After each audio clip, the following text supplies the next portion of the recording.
तो जिसके हाथ में सरकार है, जिसके इर्द गिर्द में लोग रहते हैं, वो हिंदुस्तान को न जाने कितने खानों में बांट देंगे।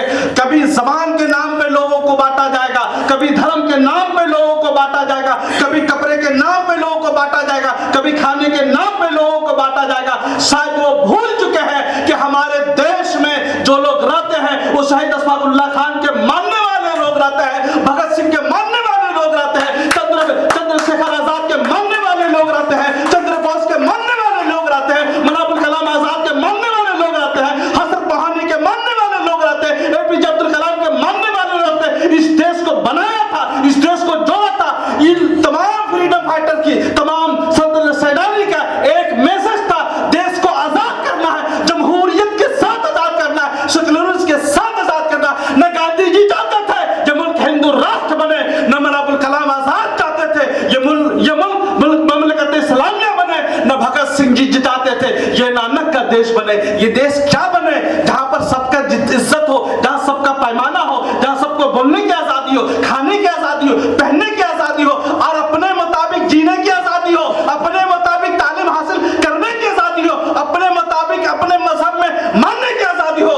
मगर कुछ लोग फिरका प्रस्ताव करते दिल्ली में जो बरजमान है, वो चाहता है कि आप अपने मुताबिक अपने मजहब को मत मानिए, आप अपने मुताबिक अपना खान पियन मत कीजिए। तो मैं ऐसे लोग को बोलना चाहता हूं, हमें संविधान ने, हमारे आईन ने, हमारे कॉन्स्टिट्यूशन ऑफ इंडिया ने इजाजत दिया है, पढ़ने की इजाजत दी है, मजहब को मानने की इजाजत दी है, बोलने की इजाजत दी है। आप बड़े हो, ये कॉन्स्टिट्यूशन ऑफ इंडिया बड़ा है, ये मुझे बताने की जरूरत नहीं है। आप अहले इल्म हजरात हैं, आप अच्छी तरीके से जानते हैं। किसी नेता की बात मत मानिएगा, किसी ढोंगी की बात मत मानिएगा, भले वो ढोंगी संविधान के पोस्ट पे ही क्यों ना हो, इसलिए कि उनसे भी बड़ा देश का संविधान है, उनसे भी बड़ा देश का संविधान है, देश का आईन है। अगर इस देश में सबसे ज्यादा अगर किसी को बचाने की जरूरत है तो कॉन्स्टिट्यूशन ऑफ इंडिया को बचाने की जरूरत है। इसलिए कि कौम जो है, एक माफी मांगने वाली कौम जो चाहती है, इसको बदलना चाहती है, मगर ये होने नहीं पाएगा। इसलिए कि हमारे सामने सुखदेव सिंह आनंद जैसे जज रिटायर्ड है, और हमारे सामने में रशीद अहमद खान साहब से रिटायर्ड आईएएस मौजूद है। वो देश की न जाने कितनी धाराएं जानते हैं, ऐसा होने नहीं देंगे। किरणजीत सिंह जैसे सोशल एक्टिविस्ट भी मौजूद है, और डॉक्टर असीम मादी जैसे हिंदू मुस्लिम एकता का एक अलमबरदार सामने में मौजूद है, और जय चक्रवर्ती जैसा एक मुजाहिद, एक युवा भी मौजूद है। देश को टूटने नहीं देंगे, देश को बटने नहीं देंगे, देश को एक रखेंगे। जब तक इस देश में सुखदेव सिंह आनंद, रशीद अहमद खान, जय चक्रवर्ती, असीम मादी, अशरफ हैदर जैसे नौजवान पैदा होता रहेगा, इस देश का कुछ नहीं होने वाला है।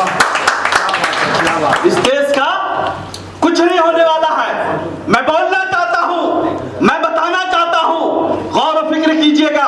बहुत कीमती बात की तरफ मैं आपका तवज्जो दिलवाना चाहता हूं। चलिए, फ्रीडम फाइटर की बात है, आजादी की लड़ाई है। मैं अयोध्या के उस सरजमीन को ले जाना चाहता हूं जो पवित्र सरजमीन है। हमारे भी पूर्वज, हमारे भी पैगंबर उस सरजमीन पे आए हैं। आप अच्छी तरीके जानते हैं, भगवान राम जी का भी अयोध्या में जन्म हुआ, मैं इसको भी मानता हूं। वही अयोध्या की जमीन है, पवित्र सरजमीन है, मजहब की जमीन है, एकता की जमीन है, भाईचारे की सरजमीन है। मगर कुछ फिरंगियों ने, कुछ लोग फिरका प्रस्तों ने उस जमीन को नफरत की जमीन में तब्दील कर दिया है। मैं उनसे बोलना चाहता हूं, बताना चाहता हूं, हजारों साल की हिंदुस्तान की संस्कृति है, गंगा जमुना तहजीब की संस्कृति है। हिंदू 1000 साल हम लोग एक साथ यहाँ पले हैं, बड़े हैं, खाए हैं, पिए हैं, ईद मनाया, होली मनाया, क्रिसमस मनाया, सब त्योहार मनाया है। जब हम आजादी की लड़ाई लड़ रहे थे तो उस वक्त भी हम लोग एक थे। मैं बातें कर रहा हूं, अयोध्या में एक जगह का नाम है कबीर का टिला। अयोध्या में एक जगह है कबीर का टिला, जहां पर इमली की झाड़ आज भी मौजूद है। तारीख के हवाले से बातें कर रहा हूं, मन घड़त बातें नहीं कर रहा हूं। महबूब रजा ने अपने पॉकेट से पुर्जा निकाला, आप पे छोड़ दिया, ऐसी बात नहीं है। हिस्ट्री के पन्नों में ये तारीख दर्ज है। क्या है? अयोध्या में कबीर का टिला है, इमली का झाड़ है, आज वो टिला मौजूद है। उस टिले के पास आर्कियोलॉजिकल सर्वे ऑफ इंडिया ने एक बोर्ड उसकी हिस्ट्री पर लिख चुका है। क्या लिखा है उस बोर्ड पर? 1857 में जंग आजादी के दौरान अयोध्या में उस जगह पर बाबा राम शरण दास नाम याद रखिएगा, लिख लीजिए। बाबा राम शरण दास मौलवी आमिर अली को अंग्रेजों ने फांसी दी थी। 2 आदमी को। किसको? 2 आदमी को फांसी दी थी। एक का नाम क्या था? बाबा राम शरण दास, नाम से हिंदू पता चल रहा है। दूसरे का नाम क्या था? मौलवी आमिर अली को अंग्रेजों ने फांसी दी थी। भाई फांसी तो बहुतों की, इसमें खास क्या बात थी? खास बात यही थी कि उस अंग्रेज जालिम ने, उस फिरंगी जालिम ने दोनों के एक फांसी के फंदे में शहीद किया था। दोनों के एक फांसी के फंदे में शहीद किया था। मतलब क्या है? वो अयोध्या की सरजमीन हिंदू मुस्लिम एकता की सरजमीन है। अगर उसको बांटने की कोई कोशिश कर रहा है, उस इत्तेहाद को तोड़ने की कोशिश कर रहा है, तो समझ लिए वो गोरे गोरे अंग्रेज थे, ये काले काले अंग्रेज है। ये काले काले अंग्रेज है। ये हुई इतिहास की बात। इतिहास की मैं बातें बता रहा हूं। और आगे चलिएगा, हम लोग फिर चलते हैं हरियाणा में। हरियाणा में एक जगह हासी की है। हरियाणा में एक जगह हासी है। वहां पर जंग आजादी में हुकुमचंद जैन जी और मुनीर बैग को अंग्रेजों के खिलाफ तहरीक में शामिल होने के लिए उन्होंने फांसी दिया था, जिसकी मुखबरी किन लोगों ने की थी? पटौदी, नाभा, कपूरथला, कश्मीर के राजाओं ने की थी। क्या क्या था? किस तरीके से अंग्रेजों ने जुल्म ढाई थी? हुकुमचंद जी हिंदू थे, मुनीर बैग साहब मुसलमान थे, तो अंग्रेजों ने जो सजा सुनाई थी, हुकुमचंद जी को दफना दिया जाए। क्या दिया जाए? दफना दिया जाए। मतलब उसको मजहबो मिल्लत के एतबार से आखिरी रुस्म की जो अदायगी होती है उसको जलाना चाहिए था। तो अंग्रेज ने क्या बोला? हुकुमचंद जी को दफना दिया जाए और मुनीर बैग को जला दिया जाए। तो मेरे कहने का मतलब यह है, अगर कोई हिंदू मुसलमान में इख्तलाफ की बात करता है, नफरत की बात करता है, तो समझ लीजिएगा वो अंग्रेज के नस्ल से होगा, गांधी जी के नस्ल से नहीं होगा, हुकुमचंद जी के नस्ल से नहीं होगा, मुनीर बैग के नस्ल से नहीं होगा। इसलिए कि हमारे देश इत्तेहाद का देश रहा है। इसी पैगाम को लेकर के मैं हिंदुस्तान की संस्कृति को बताने आया हूं, समझाने आया हूं।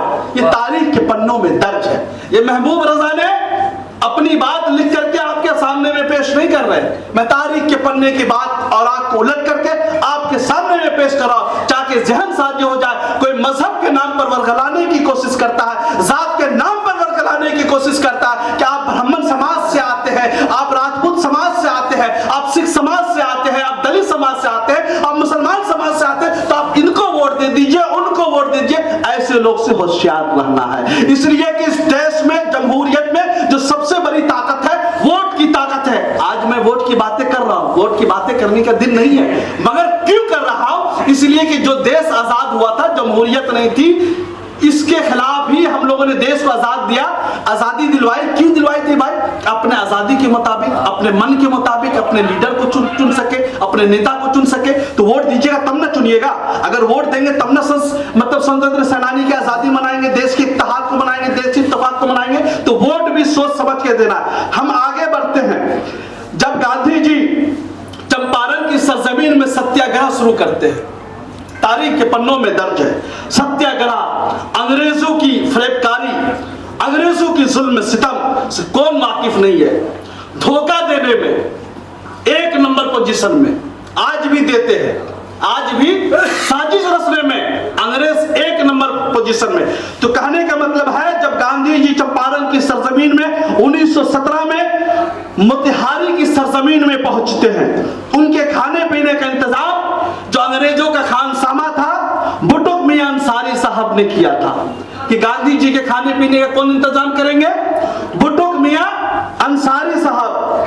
अंग्रेजों ने बुटुक मियां अंसारी साहब पर यरगमाल बना लिया था, कब्जा कर लिया था, साजिश रच रहे थे। नाम याद रखिएगा, मोतिहारी बिहार की सरजमीन, चंपारण का सत्याग्रह, गांधी जी का चंपारण जाना, सत्याग्रह करना, अंग्रेजों की साजिश। न बांस रहेगी न बजेगी बांसुरी। मतलब गांधी जी को वहीं पर खत्म कर दिया जाए, ये साजिश चल रही थी। क्या साजिश चल रही थी उसके बारे में मैं बताता हूं। तो बुटुक मियां अंसारी साहब को यह बोला गया कि गांधी जी के खाने में जहर मिला दीजिए और गांधी जी का हमेशा के लिए चैप्टर को क्लोज कर दीजिए। भाई मुसलमान था, ईमान था, जज्बा था, देश प्रेम था, बोला कि ये तो नहीं कर सकते हैं। तो उन्होंने, अंग्रेजों ने क्या किया, उनके बेटे की लाश को ला करके उनके सामने में रख दिया, बेटे का गर्दन को कलम करके सामने में पेश कर दिया। बोले अगर तुम नहीं करोगे तुम्हारे एक एक खानदान के एक एक फर्द को मैं शहीद कर दूंगा, मैं मार डालूंगा, तुम्हें करना ही पड़ेगा। तो आखिरकार बेचारा क्या नहीं करता, तो बुटुक मियां अंसारी साहब ने खाने में जहर जरूर मिला दिया, खाने में जहर जरूर मिला दिया। मगर जब बात खाना को परोसने की आती है, दस्तरखान पर सजाने की बात आती है, दस्तरखान सज जाता है। बुटुक मियां अंसारी साहब भी जाते हैं, जैसे गांधी जी नवाला उठाने वाले रहते हैं, नवाला को तोड़ देते हैं, फेंक देते हैं, कहते इसमें जहर मिला हुआ मत खाइएगा। क्या बोलते हैं? जहर मिला हुआ मत खाइएगा। गांधी जी सोचते हैं क्या देश प्रेम है, क्या मोहब्बत है, हमारे देश का व्यक्ति है। बोले आपने ऐसा क्यों किया, आपको बुला देते, मगर अगर मैं आपको जहर खाने में नहीं मिलाता तो पूरे खानदान को हमारे शहीद कर देता। मैं अपने खानदान को बचाने के लिए किया, आपको भी बचाना था, इसलिए कि आपको भी खाने नहीं दिया। उसने खानदान को भी बचाया और गांधी जी को भी बताया। इसको देश प्रेम बोलते हैं, इसको देश प्रेम बोलते हैं। और आगे चलिए कहानी, जब 1950 में डॉक्टर राजेंद्र प्रसाद जी मोतिहारी पहुंचते हैं, मोतिहारी पहुंचने के बाद वो अनाउंसमेंट करवाते हैं कि भाई बुटुक मियां अंसारी साहब को बुला के लाया जाए, मैं देश का सदर बन गया हूं। लोग जाते हैं कि जब गांधी जी सत्याग्रह मार्च कर रहे थे तो गांधी जी के साथ मैं भी था, उनको सरकारी इजाजत मिलने वाले थे। मतलब कितनी जमीनें,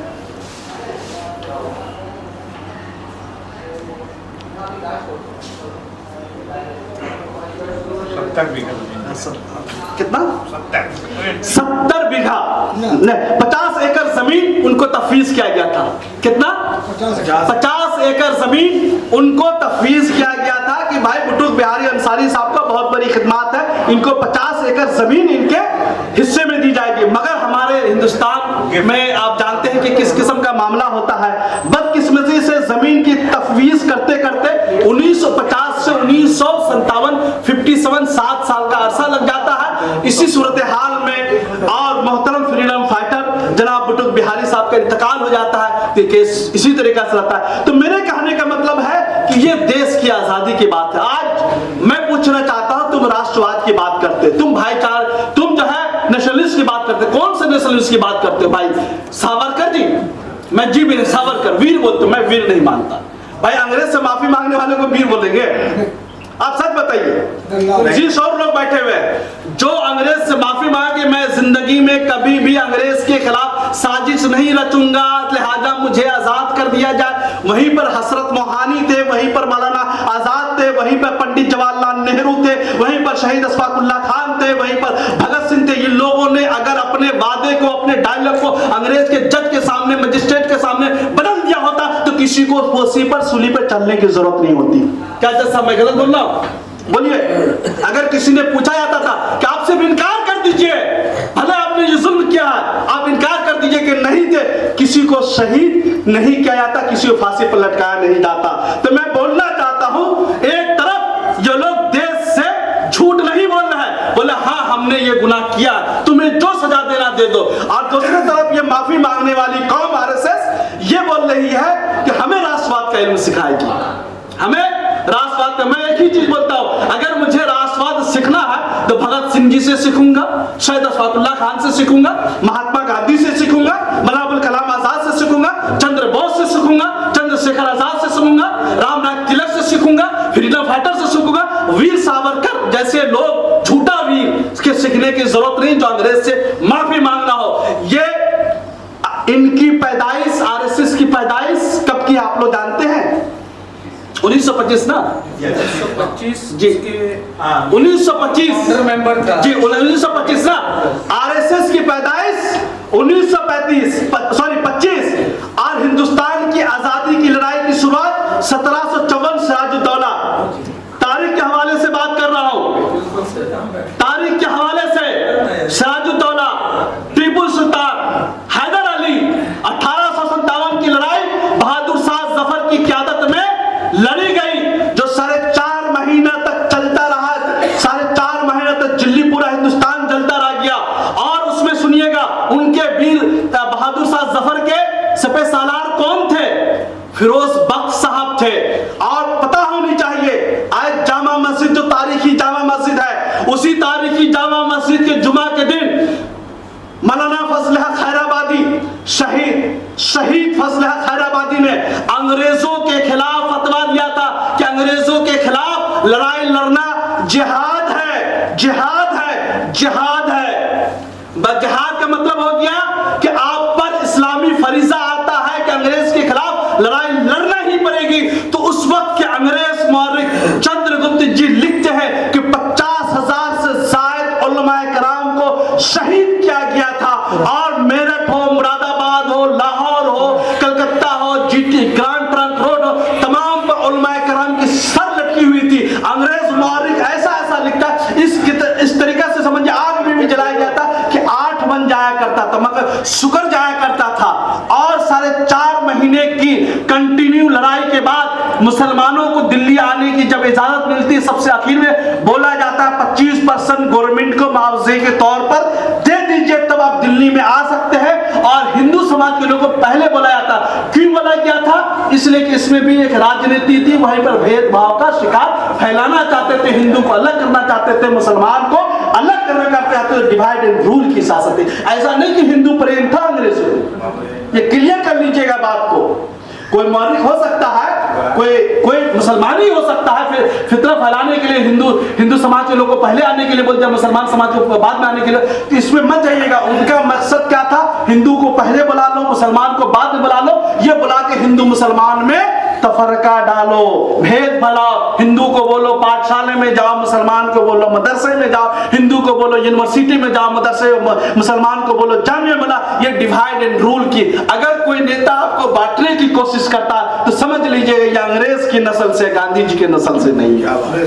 सिंपल लॉजिक है, सिंपल बात है। बात को इधर उधर मैं ले जाना नहीं चाहता। मैं स्पष्ट रूप में सीधी बात करने वाला आदमी हूं, पेशे से जर्नलिस्ट हूं, जिसकी बात उसके मुंह पर सुनाता हूं। इसलिए कि मुझे पता है गांधी जी को मारने वाले लोग कभी भी देशभक्त नहीं हो सकते। हिंदुस्तान में 30 जनवरी 1948 जिस दिन गांधी जी की मर्डर हुई थी, जिस दिन गांधी जी को मारा गया था, उसी दिन से हिंदुस्तान में दहशतगर्दी फैलती है। पहली दहशतगर्दी की शुरुआत होती है, याद रखिएगा। हिंदुस्तान में दहशतगर्दी की शुरुआत कब से हुई? 30 जनवरी 1948, जिस दिन परमपिता, देश के पिता, महात्मा, फ्रीडम फाइटर सोनानी, जिनकी क़यादत में मौलाना अबुल कलाम आजाद, हजरत मोहम्मद मौलाना मोहम्मद अली जौहर, मौलाना शौकत अली, बीएम, पूरे देश के स्वतंत्र सेनानी आजादी की लड़ाई लड़ रहे थे।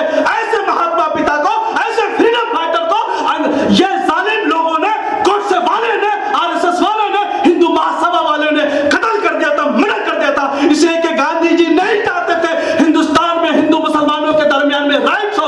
उस वक्त राइट्स हो रहे थे, हिंदुओं को भी मारा जा रहा था, मुसलमानों को मारा जा रहा था। गांधी जी की अच्छी हालत नहीं थी। गांधी जी बोले थे ये क्या हो रहा है, मैं अनशन में बैठ जाऊंगा अगर ये राइट्स खत्म नहीं हुए। ये दर्द था, ये चुभन था गांधी जी का। भाई गांधी जी ने कभी भी गलत काम नहीं किए। मौलाना आजाद हमेशा उनके साथ रहते थे, कभी भी गलत नहीं किया। मगर मैं बोलना चाहता हूं, देखिए आप लोग एक बात ज़हन नशी कर लीजिएगा। अब की जो वार होने वाली है, कलम के जरिए वार होने वाली है, कलम के जरिए बातें होने वाली है।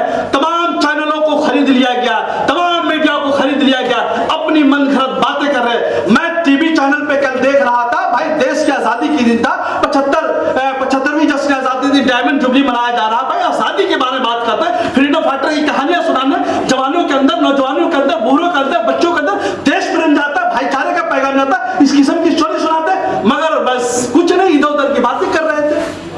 तो समझिए कि देश के जो चौथा सतून जो है, जो पिलर है, मैं जिस समाज से आता हूं, 4 स्टंप बोला जाता है, चौथा पिलर आज सबसे ज्यादा जो है कमजोर हो चुका है। बोलने की आजादी खत्म हो चुकी है। अंग्रेज के जमाने में हिंदुस्तान नहीं, दुनिया का सबसे पहला सहाफी, जर्नलिस्ट जिसको अंग्रेजों ने शहीद किया था, उसका नाम क्या था जानते हैं?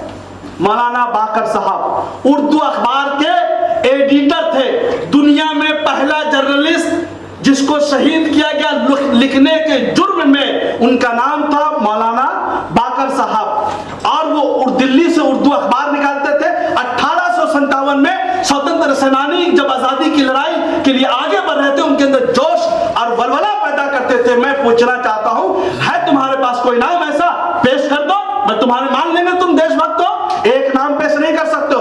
और आगे चलिए, अफगानिस्तान से फ्रंटियर गांधी, सरहदी गांधी खान अब्दुल गफ्फार खान साहब हिंदुस्तान में आते हैं और गांधी जी को बोलते हैं कि भाई, अंग्रेज बोलता है कि हजारों की तादाद में खान को लेकर के खड़े रहते हैं और उफ तक नहीं करते हैं। दूसरा जलियांवाला बाग वहां भी होने वाला था, मगर लोग, अंग्रेज पूछता है भाई आप जिस कौम से आते हैं, लड़ाई झगड़े वाली कौम है, आप जो है हाथ नहीं उठा रहे, कुछ नहीं, चुपचाप खड़े हुए। तो उन्होंने, खान अब्दुल गफ्फार साहब ने क्या कहा था आपको पता है? बोला था मैं गांधी जी की अहिंसा को मानने लगा हूं, अब मैं तलवारें नहीं उठाऊंगा, अब मैं लड़ाई झगड़े नहीं करवाऊंगा। तो इस तरीका से गांधी जी के मानने वाले लोग थे। खान अब्दुल गफ्फार खान हिंदुस्तान को आजादी दिलवाए, वापस अफगानिस्तान चले गए। एक नाम पेश कर दो। मैं फिर क्या प्रश्न लोगों से बोलना चाहता हूं, अगर खान अब्दुल गफ्फार खान का कोई सब्स्टिट्यूट होकर तुम्हारे पास है जो देश को आजादी दिलवाया हो, वापस चला गया हो, तो मैं भी तुम्हें मान लूंगा। नाम पेश नहीं कर सकते हो, कभी जिंदगी में पेश नहीं कर सकते हो। बात आती, तुमने क्या था, इनकलाब जिंदाबाद का नारा किसने दिया? हजरत मोहानी साहब ने दिया। हजरत मोहानी साहब दिए, अलीगढ़ के स्टूडेंट थे और उस जमाने से ही देश प्रेम में लग गए थे। और देख करके उन्होंने उर्दू मोहल्ला अखबार निकाला, उर्दू के अखबार थे, और तकरीबन अपने जिंदगी के 20 साल अंग्रेजों ने उसको जेल में रखा। ये सब सारी बातें हैं। जय हिंद का नारा किसने दिया? जय हिंद का नारा सफरानी साहब ने दिया, जो आजाद हिंद फौज में सफे सालार थे, सुभाष चंद्र बोस जी के साथ थे। और राम प्रसाद बिस्मिल जी जो सबसे पहले जो बोलते थे, उनके अशार थे, वो बिस्मिल अजीमाबादी का शेर था, सरफरोशी की तमन्ना हमारे दिल में है, देखना कितना जोर बाजुए कातिल में। मुझे अफसोस होता है कि टीवी चैनल पे एंकर बैठे हुए, नेशनल मीडिया पे बैठे हुए बोलते ये राम प्रसाद बिस्मिल का शेर है, बिस्मिल का शेर। अरे भाई, पढ़ लिख लिया करो, इतिहास के पन्ने को उलट लिया करो। ये राम प्रसाद बिस्मिल का शेर नहीं, ये बिस्मिल अजीमाबादी का शेर है। राम प्रसाद बिस्मिल ऐसे स्वतंत्र सेनानी थे जो इस किस्म की बातों को, अशार को अपने डायरी में लिख करके सुनाया करते थे। जिस तरीके से जो अशार मुझे भी अच्छा लगता, मैं भी अपनी डायरी में लिख लेता हूं, तो उसका मतलब ये नहीं कि मेरा शेर हो जाएगा। मैंने अल्लामा इकबाल का शेर सुनाया आपको, वतन की फिक्र करना था, मुसीबत आने वाली है, तेरे बर्बादियों के मशवरे आसमानों में। तो आज से 50 साल के बाद को ये शेर बोले ला रहे। महबूब साहब ने जश्न आजादी के 75वीं में गिरा में ये शेर सुनाया, तो लगता है महबूब रजा का शेर हो। तो ऐसी बात नहीं है, जो अच्छा शेर लगता है वो सुनाया जाता है। जैसे कि मैं फिर बोलना चाहता हूं भाई, जिसको मैं जिंदगी में सबसे ज्यादा प्यार करता था, डॉक्टर राहत इंदौरी साहब का शेर है। मैं एक ही चीज बोल पाऊंगा, मैं जब मर जाऊं तो मेरी अलग पहचान लिख देना, मैं जब मर जाऊं तो मेरी अलग पहचान लिख देना, लहू से मेरे पेशानी पे हिंदुस्तान लिख देना। यही से अपनी बातें खत्म करता हूं। अस्सलाम वालेकुम। हिंदुस्तान जिंदाबाद, हिंदुस्तान का बाम जिंदाबाद, सरफरोशी की तमन्ना हमारे दिल में है, देखना कितना जोर बाजुए कातिल में है। सबसे अच्छा, सबसे प्यारा हमारा मुल्क अजीज है।